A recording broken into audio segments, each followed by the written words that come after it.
Good morning. It's Super Bowl Sunday. Woohoo.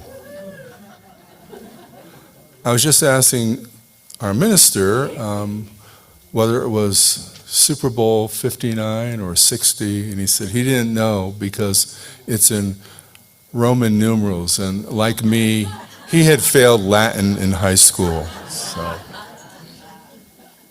LIX, I think. 64? 59? All right. We're going to place bets on whether it's 59, 69, or 64. That'll be in Davis Hall afterwards. Again, good morning. Today, with the ringing of our peace bowl, we affirm our collective hope for peace. Peace in our community, peace in our nation, peace in our world. We also acknowledge that these lands that we love are the ancestral lands of the Yavapai people. And we have music presented by Lena, a piece by Dmitry Kabalevsky.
Thank you, Lena.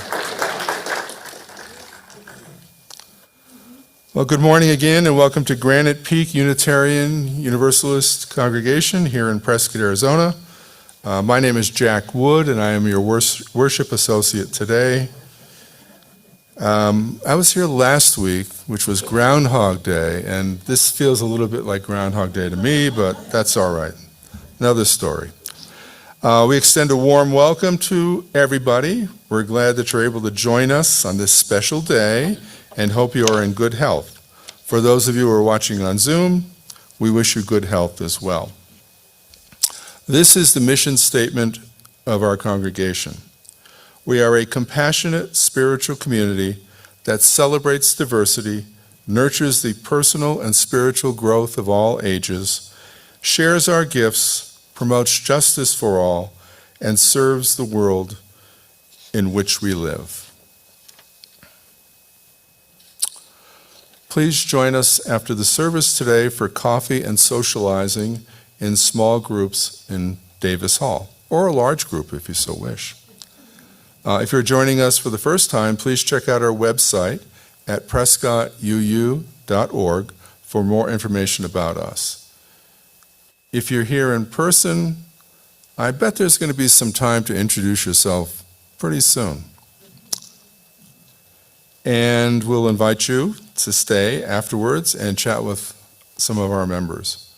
There are refreshments in Davis Hall across the foyer to enjoy together after our service. We thank our pianist, Lena Ubin, our special singers today, Karen Denny and Philip Dixon. Martin Bramhall is our media coordinator, and Brian Willison is our Sunday management coordinator. And we also thank all of our Sunday volunteers, without whom this would not be possible. Now, please take a minute to check your phones to make sure that they aren't going to go off during the service.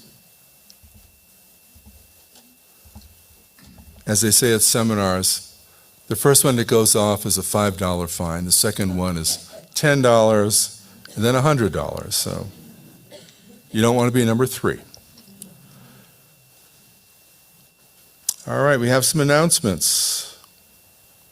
In addition to the announcements that we're showing on the screen before the service, you can read about other things that are happening here at Granite Peak in the weekly Peak newsletter, on our website, and we also might have some printed copies of the announcement at the welcome table. Sandra Palacios is our faith development coordinator, and she teaches younger kids, ages 5, well, middle-aged kids too, 5 and older across the street in our faith development building. We also have a nursery for kids who are under 5. And now I had a special request today from our congregational president, Rick Denny, to make a short announcement.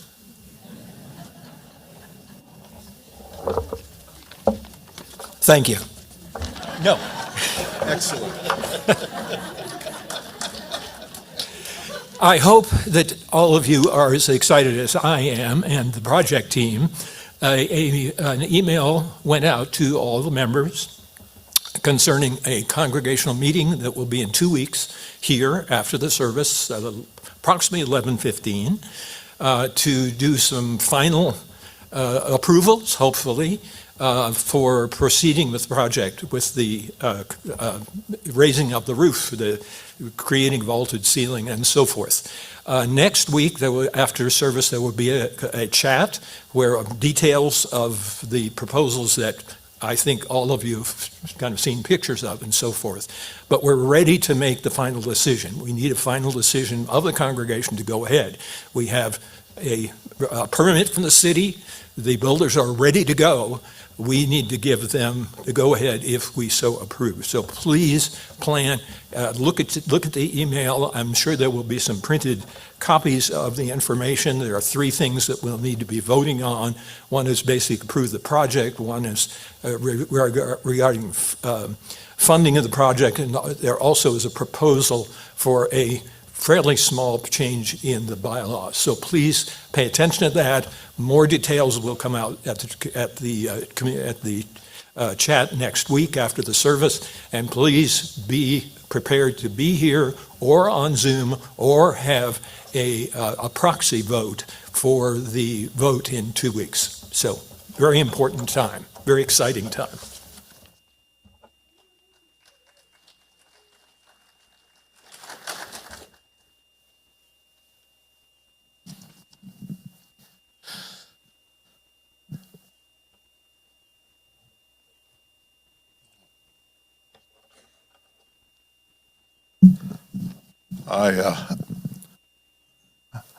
I would like to welcome you if you're new to the church and are here for the first time as a special visitor. And if you are willing to stand up and tell us your name and where you're from, no long speech about your life history, just where you're from and your name. I have one special pin that I will give to the first person who stands up. I forgot to get the other ones out of the office. Any visitors this morning? Oh, great. All right. Marcia Awai from Gilbert, Arizona. Wad. From Gilbert, Arizona, right outside Phoenix. Are you moving down up here or just visiting? Oh, they're twins. It's their birthday. All right, everybody. Happy birthday to you.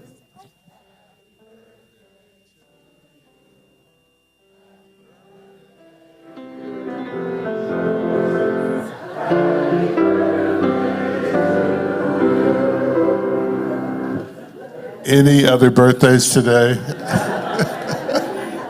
Any other visitors? You don't have to raise your hand if you're visiting. There's a hand over there. Tell us where you're from. Dusty and Rand, and we're from everywhere, man. From everywhere. All right. Well, welcome. Good to have you. Other visitors. Welcome to everyone. Again, you don't have to raise your hand if you're visiting. We're still really glad you're here. It's okay to be an introvert and come and just kind of hang out and not draw attention to yourself. That's certainly the way I would be if I was a visitor, being shy and an introvert myself. But it's really good to have all of you here today, and we do invite you to stay afterwards for the best coffee hour in Prescott. Oh, there's a hand over here. Where are you from? I'm from Prescott. From Prescott. David Brill. David Brill from Prescott. David, welcome to church. Good to have you here. All right. Yeah. Okay. Good to have all of you, and now it's time for something else. Jack. I just want to thank you, Roger, for giving away my pen, but that's fine. That's perfect. Don't worry. Remember everything from now on. All right. All right. And now we have a congregational moment video with somebody that we know. Pay attention. Could be.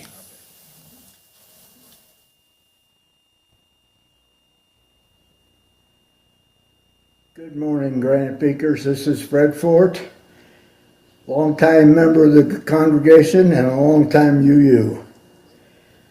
When we decided to move to Arizona, we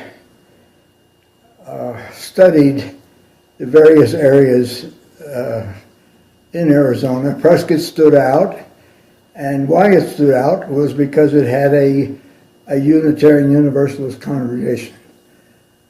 So we started there, and been with you since then. The first thing I want to talk about is our Sunday services. I think Roger Fritts confirmed what I feel about Sunday services, is that we get together to connect as much as talk about our religions, and not to mention the coffee hour, which is another way to get together. We've been members since 2001, so whenever we came in the new building, we joined the congregation. One of the things that is really important to us is that we support Granite Peak financially, and I'll explain why. It's important that we help the congregation thrive and help with outreach and spread our values in the area. That's an important issue for me, but I'm sure it's important for all of you. I want to thank everyone who pledges, contributes, works, and volunteers at Granite Peak. You're very important to us. Keep it up. Thank you.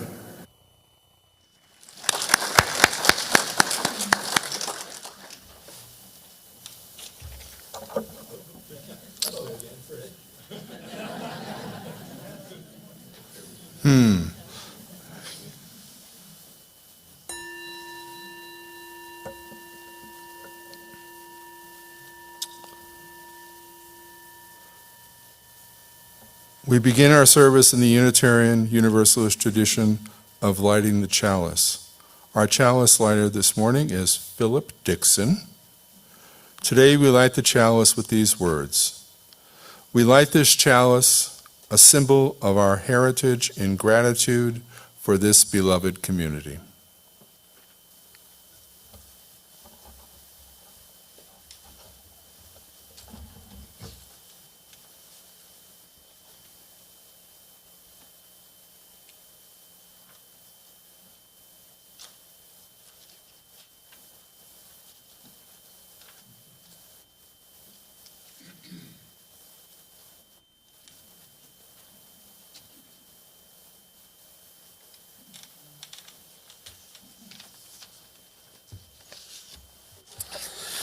Christine Robinson, retired minister from Albuquerque, wrote, "We gather this hour as people of faith, with love and joys and sorrows, gifts and needs.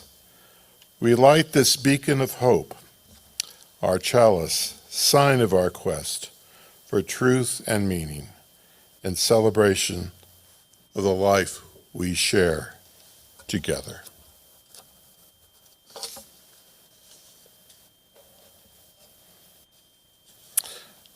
I invite you to stand as you're able to do so and join in singing "The Morning Hangs a Signal."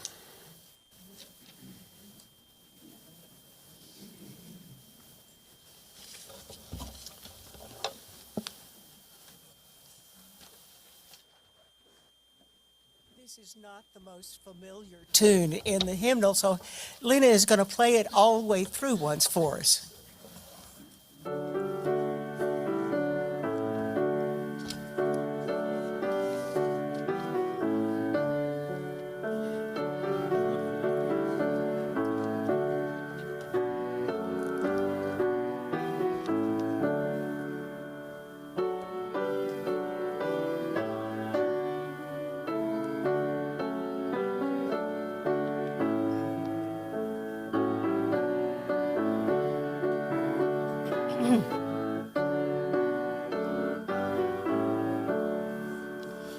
The morning hangs a signal upon the mountain crest, while all the sleeping valleys in silent darkness rest.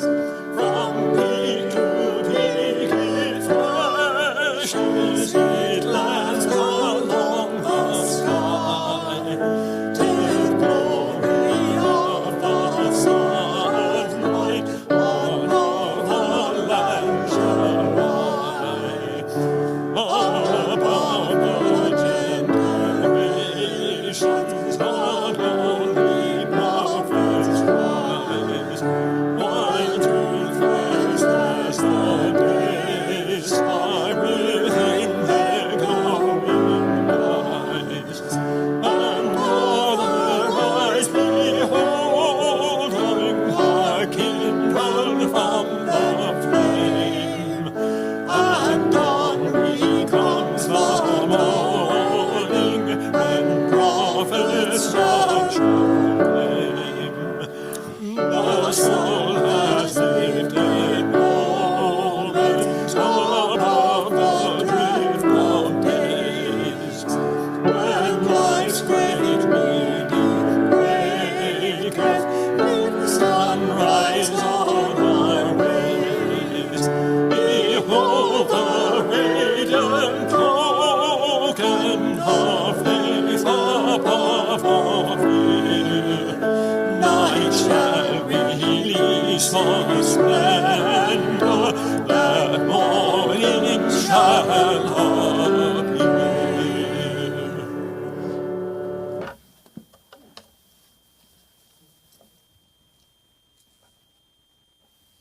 I invite you to join with me in saying our covenant. The words are on the screen and in the order of service. Love is the doctrine of this congregation. The quest for truth its sacrament, and service is its prayer.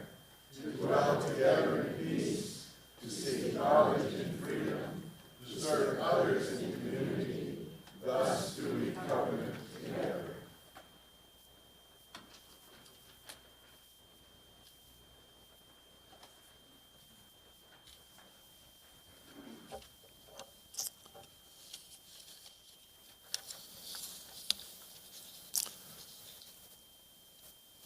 And now we come to the offertory stage of this morning's service.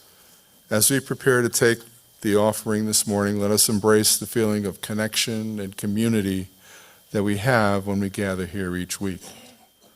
Let us remember that this congregation and its programs are supported by your generosity. We also give back to the greater community through our Seeds of Support program. This month's recipient is the Launchpad. You can read about them in your order of service, but I'll say a few words about them myself here. The Launchpad is an all-inclusive space and does not discriminate on the basis of race, gender, sexuality, religion, or ability. The Launchpad is a youth-driven and focused space, providing programming that is culturally relevant to teens in Yavapai County. We believe that youth are powerful agents for change in their own lives and in the lives of others. We believe that they are experts of their own lived experiences, and that the best way to serve youth is through love, compassion, stability, and a deep respect and belief in their capacity to be powerful members of the community. In terms of the seeds of support, if you choose to write a check payable to the Launchpad, the entire proceeds of the check will be given to the Launchpad. If you decide to put cash in the basket today, the policy is that 50% of the cash will go to the Launchpad, the other 50% will go to Granite Peak. I think I have that right. And if you want to give online, there's a ability in the chat that you can do so through the website. And right now, please enjoy our offertory music, which is titled The Curious Story by Stephen Heller.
Lena's playing some peppy tunes today.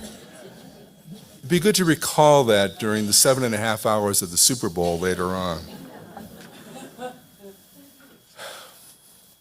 We acknowledge the generosity of spirit expressed through this offering.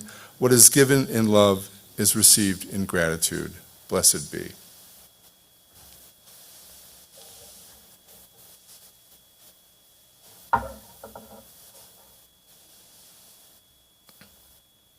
We come to the joys and sorrows section of our meeting this morning.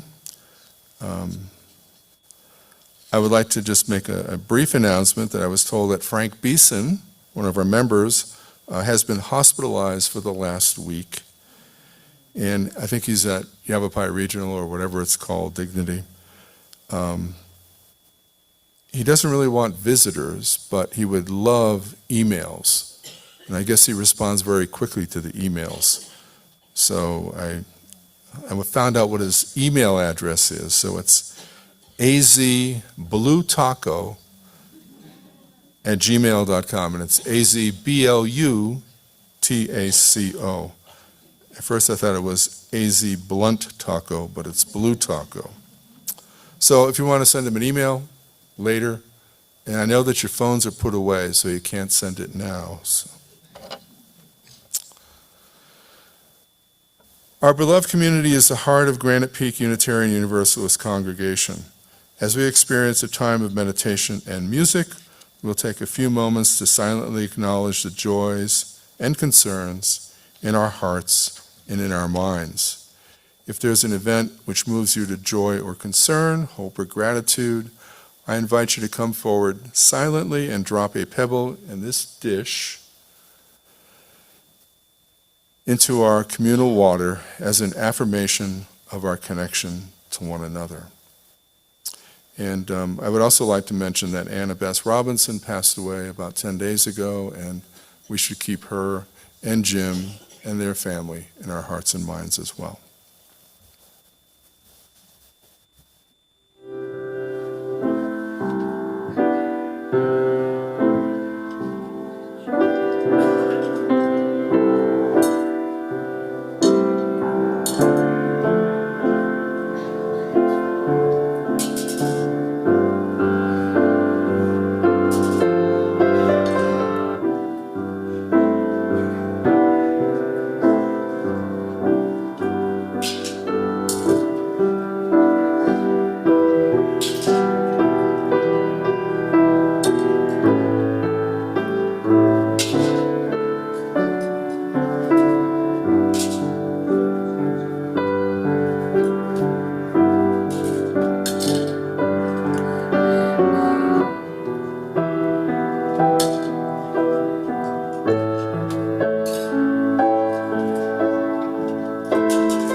A lot of pebbles today, a lot of joys and concerns. And I'm sure there are some that we haven't put pebbles in for, but just keep those in your mind as well. And I was also told by Suki that Frank Beeson is at Granite Creek Rehab, and he'll be there for a week or so. May our joys and concerns, surrounded by the healing communal water of our beloved community, be acknowledged here today. May it be so.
Reverend Fritts found a reading for me today.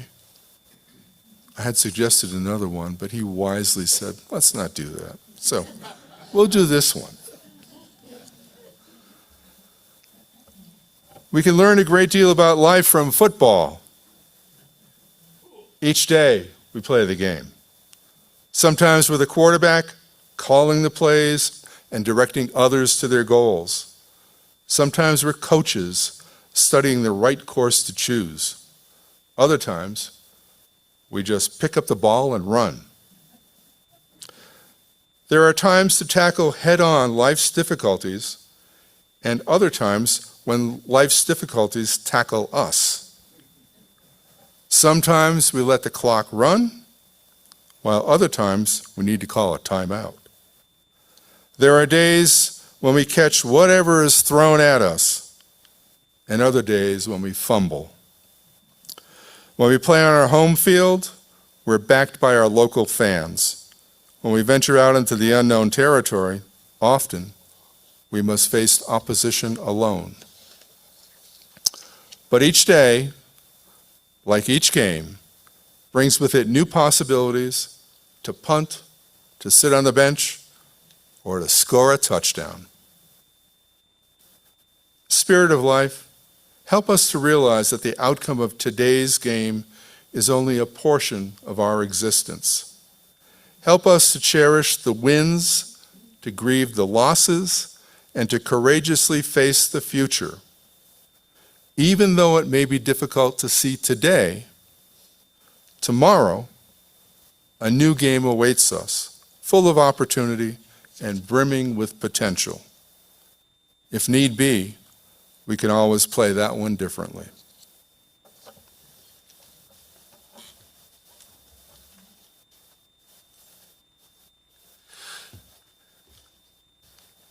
And now for the next slide to introduce our next musical presentation. Drop Kick Me Jesus is a humorous country song by Bobby Bare that uses football metaphors to express a desire for guidance and support in life. The lyrics reflect a playful plea for help in navigating life's challenges. I picked this. If you don't like it, blame me. He said he was going to say, if you don't like it, blame me.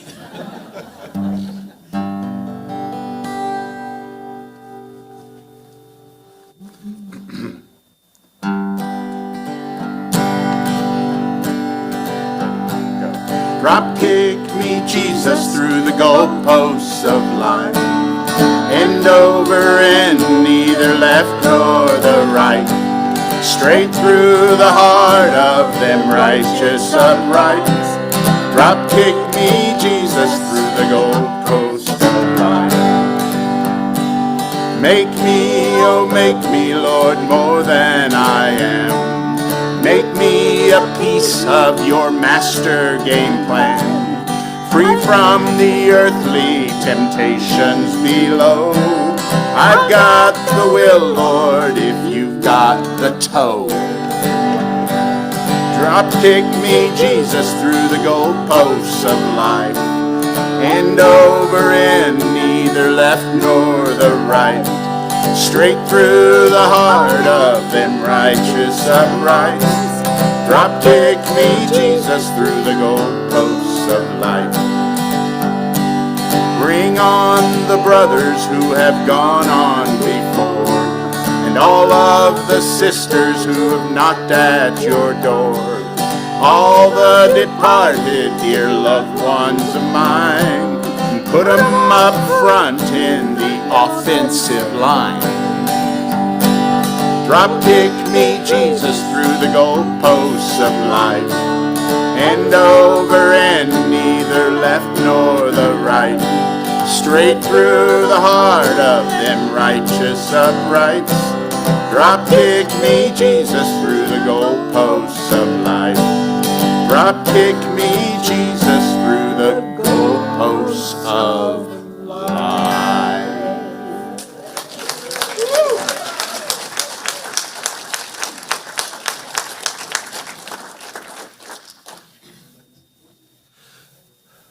That was wonderful. Thank you.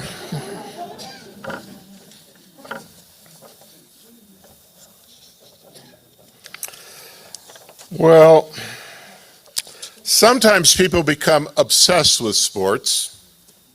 Consider the story of two men who are out on a golf course playing their game. They reach the seventh hole of the course that happened to be near a road.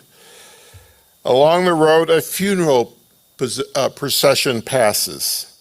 First comes the hearse, then a limousine, and then more cars with their lights on, heading towards the cemetery. Well, one of the golfers, he stops his play. He takes off his hat, he bows his head as the procession passes. When all the cars have left, he puts his hat back on and resumes the golf game. His companion says, "I didn't realize you were so religious." The man replies, "Well, I just wanted to show my respect. After all, she and I were married for 30 years."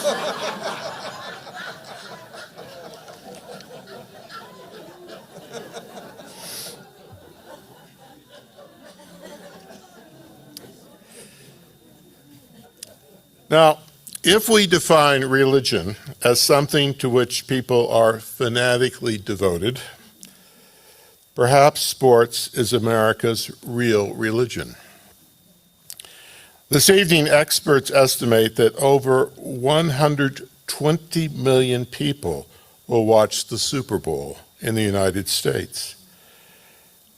There is no other activity that so many of us do together. Michael Novak, in his book, The Joy of Sports, invites us to imagine that we are anthropologists from Mars visiting the Earth. Imagine that we fly from Mars to the United States and we try to understand the way of life of people that we see below us. Flying over the land, we notice great ovals near every large city. We descend and observe. We learn that the oval is called a stadium.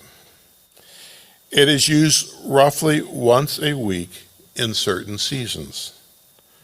Weekly, millions of citizens stream into these concrete donuts. They pay handsomely to go inside. They are alternatively hushed, awed, outraged, and screaming mad at what they see. The combatants on the field appear resolute. So also are the dancers and musicians who occupy the arena before, during, and after the combat. We observe that in millions of homes, at corner shrines in every household's sacred room, a screen binds other citizens to the same events. At critical moments, the most intense worshipers demand silence of the less attentive. It appears that much of the nation is united in this public ritual. Afterward, we notice joy or depression among millions of people. Most Martian anthropologists would call this a religion. Now, if we define religion as a collection of rituals, then sports is a religion. The football ritual includes the pregame, the game, the halftime, the second half, and the postgame. In the game itself, the players line up and repeat the same basic ritual action over and over again. Observers delight in the subtle differences of each play. They comment on the skill and the integrity of the players as they watch the different variations of the basic ritual. While the men perform the ritual on the field, on the sidelines, beautiful women perform a ritual dance.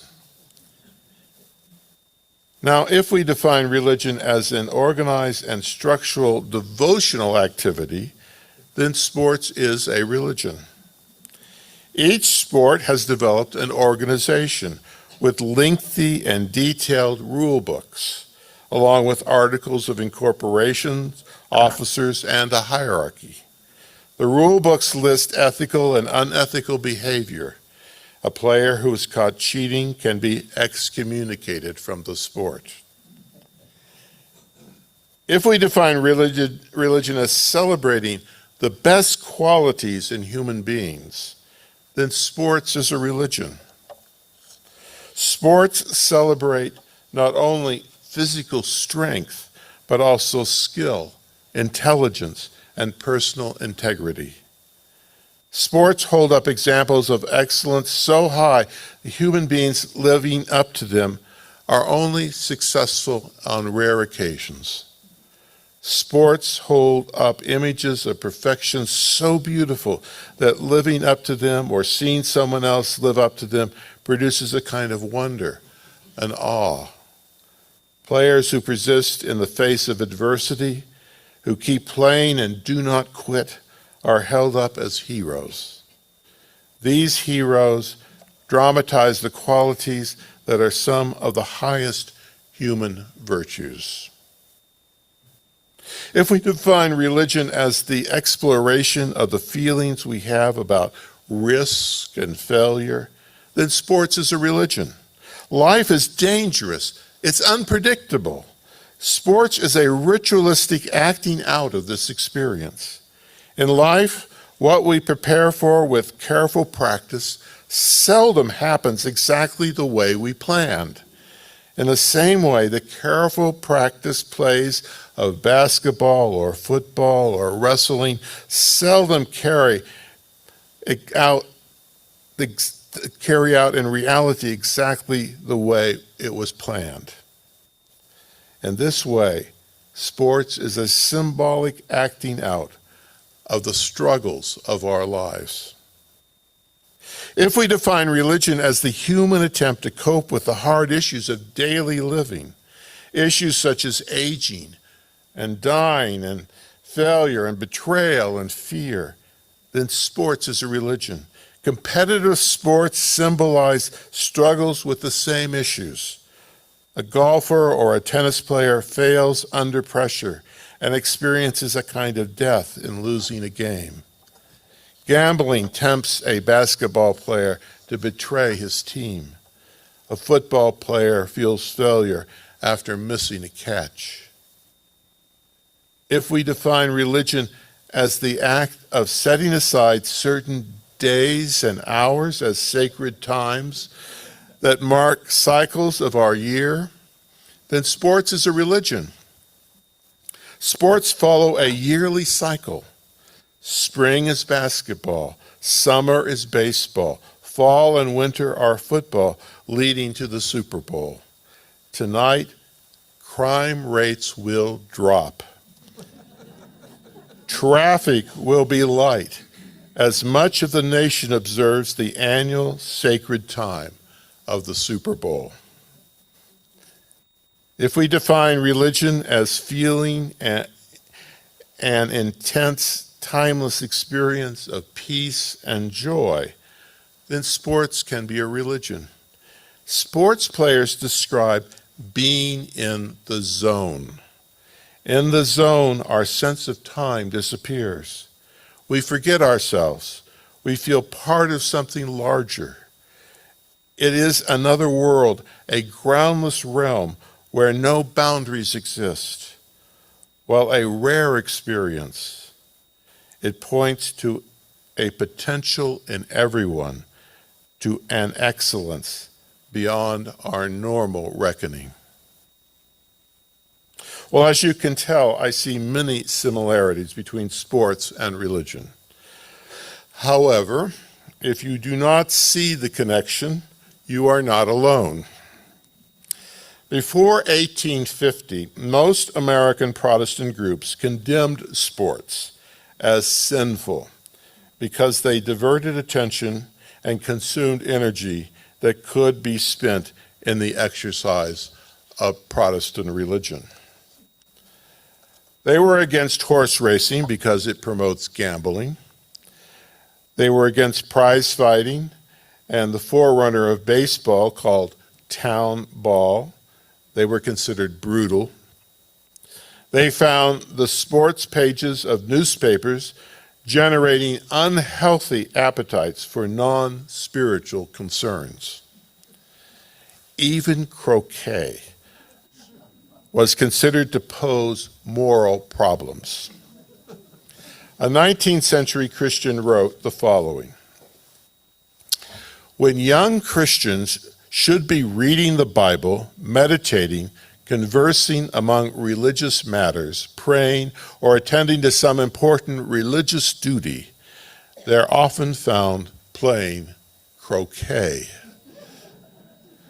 We have in our mind the history of two interesting young ladies who were in the habit of playing croquet by moonlight, frequently until past 12 midnight and even until 2 a.m. The result of this was consumption from cold, a very sad and untimely death, without that preparation which consists in holiness, without which no one shall see the Lord. So if you play croquet, consider yourself warned. Until the 1930s, most religious groups protested vigorously the playing of baseball on Sunday. Billy Sunday, a professional baseball player turned preacher, said that schedules and the ways of professional sports could not be reconciled with religion. But during the last part of the 20th century, the popularity of the Super Bowl on Sunday created a special dilemma. At various Super Bowl sites, one evangelical group distributed flyers that described Christ as the real champion. When the Super Bowl was in Miami, a group of Methodist churches hired an airplane to tow a huge banner over the stadium that read, "Jesus is the real Super Bowl hero." But eventually, the popularity of the game led to an accommodation by most churches. Churches with Sunday evening worship shifted the time of the services to help their members view the Super Bowl. Many congregations now feature a fellowship meal known as Super Sunday, S-O-U-P-E-R. Churches have a meal of soup and a party to watch the game on a large screen television. Obviously, all religions have evils and excesses. The religious aspects of sports is no exception. It is never free from corruption. There are pitfalls and false prophets. The beer owners dominate sports with endless commercials promoting an alcoholic beverage that leads to obesity, drunk driving, the dysfunction of families, and the destruction of livers. I've never liked the excess drinking that sports advertising promotes. The hucksters of sports tell us that it is crucial to the economy. They tell us that it supports colleges, increases the revenue of cities, and contributes to the vitality of the capitalist system. In the hunger for money, there are scandals, drug abuse, high salaries, pompous attitudes, and excessive brutality. I've never liked the exploitation of the players, the gross signs of commercialism, and the greed that is part of American sports. The sexists tell us that sports is a male dominion. With the logic of oppression, we're told that it demands a strength, a courage, and aggressiveness which are absent in women. They are more properly positioned as cheerleaders and spectators. Such a view produces a country of stupid men and angry women.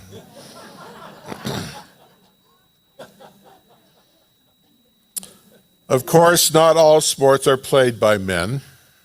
Personally, my favorite team is not a group of men, but a women's basketball team called the Washington Mystics. The women are highly skilled, and I like the fact that the Washington Mystics are named after a theological belief system, mysticism. So like all religions, sports has its evil side, drinking, gambling, and sexism. Still, I find so much in sports that is positive. At its best, sports teaches us positive social skills that make us better persons. Researchers have found business managers who have played sports in high school or in college tend to be free of prejudice. They've learned that whoever is good should be allowed to play. Neither race, nor religion, nor sexual orientation is important. What is important is a person's ability to contribute to the team. People who played on teams feel at home working on an independent, interactive team to achieve a goal. Members of a successful team know each other and know how to apply the skills of cooperation. Sports can also teach us an important skill about losing. So I think of a Peanuts cartoon strip. The first frame shows Linus sitting in front of a TV set. His arms are upraised, his face is glowing. "Fantastic!" he exclaims, and he immediately runs outside where Charlie Brown is inertly sitting holding a football. "Charlie Brown!" Linus exclaims. "I just saw the most unbelievable football game ever played. What a comeback!" Charlie Brown listens intently as Linus gives a thumbnail sketch of the end of the game. The home team was behind 6-0, with only 3 seconds left to play. They had the ball on their own 1-yard line.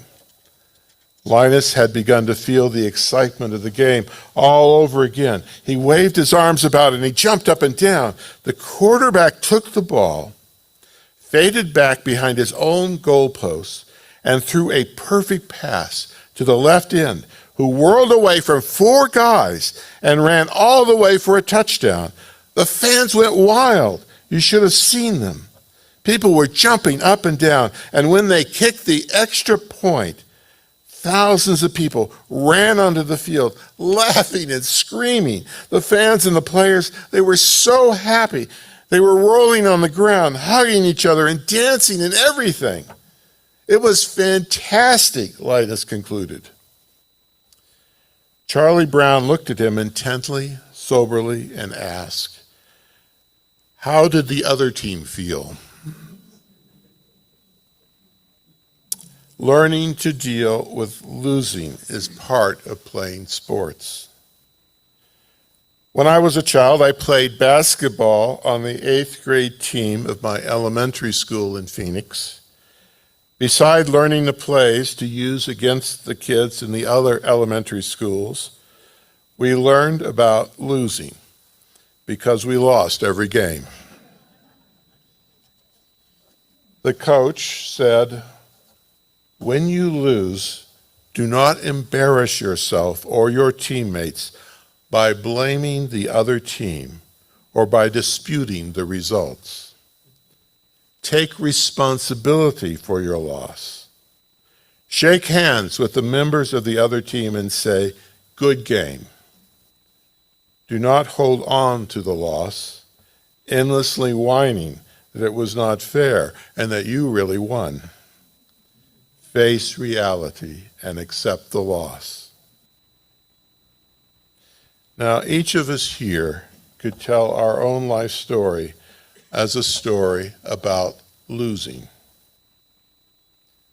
In my own case, for example, as a teenager, I applied and was rejected for admission by Prescott College. I really wanted to go here. I could focus on that, but I prefer to remember that I had a wonderful education at Arizona State University. In my 20s, after college, I dated women who eventually rejected me. Now, I could focus on that, but I prefer to remember that when I was 28, I met the Reverend Dr. Leslie Westbrook, and we have been married for 44 years. In 1992, I sent out book proposals to publishers, and I got 30 rejections. I could focus on those rejections, or I could remember that one publishing house did finally publish my book. Over the years, I applied to churches that did not call me to serve as their minister. I could focus on those rejections, but I prefer to remember that I was lucky to be called to serve 5 Unitarian Universalist churches. And now I am blessed to be spending a year with all of you fine people. The sports I played as a child helped teach me to put the losses behind me and to celebrate my successes in the story of my life. Tonight is the Super Bowl. An estimated 64% of the nation will not be watching. Some of us find meaning in life in other ways. Actually, I've been to far more music concerts than I have been to football games. Nevertheless, I do like sports. When you take away the trophies and the rings, the prize money, the Wheaties endorsement, and the media hype, what is left is the skill, the determination, the wisdom, and the ethics of the players. So tonight I'll be thinking about both the winners and the losers. Yes, winning is better than losing, yet winning is not everything. Speaking as an expert on the subject of losing, losing is a valuable necessity. Why fear failure? It breeds humility. It tests our character. It inspires us to improve. It increases our determination. In sports, as in all of life's journeys, it is not only the destination that matters, but what you learn along the way. A pure sport points beyond itself to greater ideals. A true sport is always a vehicle for growth and understanding. Again, it is a game that builds character, a preparation for the hardships in life. It is not merely a specialized skill, but the development of the whole person. Let's sing our closing hymn, number 311, Let It Be a Dance.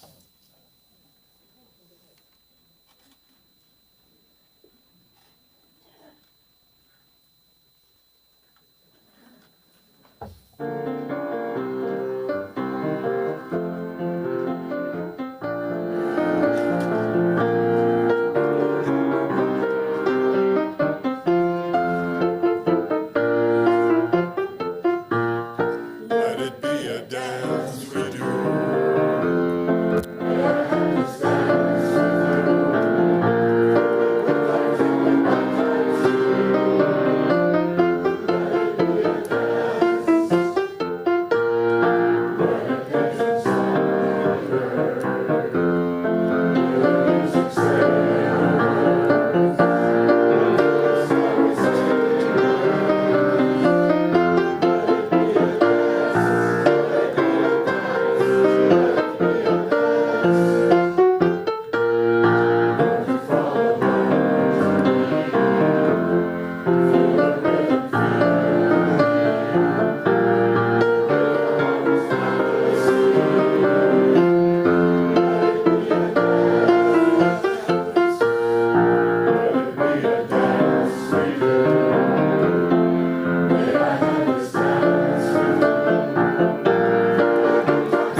following the rules, playing fair, and doing our best. Let's say our closing words together. We extinguish this flame, but not the light of truth, the warmth of the community, or the fire of commitment. These we carry in our hearts until we are together again.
Yeah, I missed them. I said, you